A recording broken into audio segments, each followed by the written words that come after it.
I would probably say this is our best quality guided group tour for next year in terms of accommodation.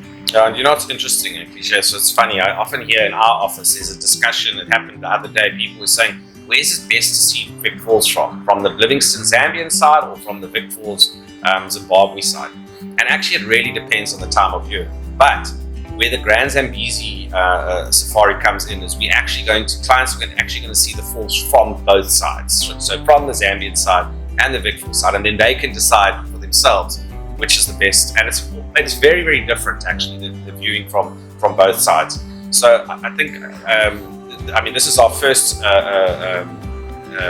safari where we're back into Zambia. We haven't done Zambia for many years on the guided front. We do it on the tailor-made side, of course, but on the guided front. And actually, we've never ever done a safari which includes both sides of Victoria Falls. So that's a huge, huge plus. Things have also changed logistically.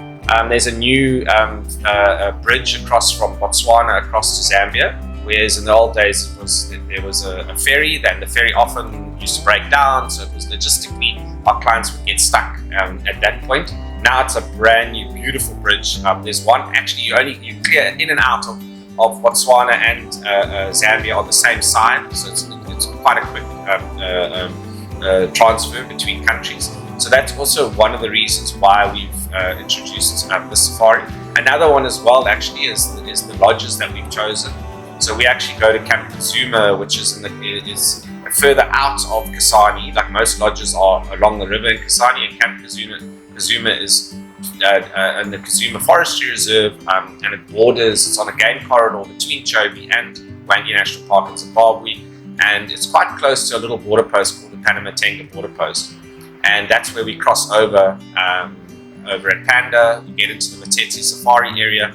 That is actually a game drive between Camp Kazuma and Nanchwich, which is in the north of Wangi National Park, inside the park, private concession. And it's about a 3-hour game drive. So it's a fantastic experience. I've done it many times.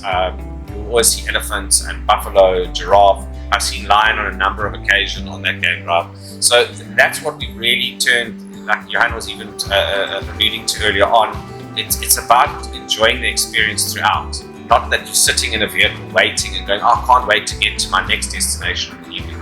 And this safari ticks all those boxes. We go down to the Zambezi River as well, and we stay at a smaller camp there where we really relax. We're coming closer to the end of the safari after doing Wangi, and actually we do a full-on drive through Wangi National Park.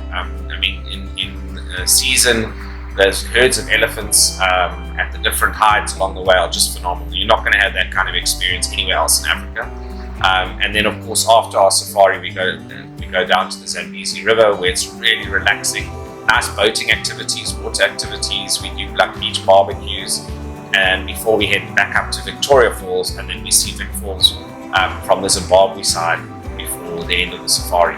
So it really is a phenomenal safari that ticks the boxes in so many ways. So quite excited to be launching this new itinerary.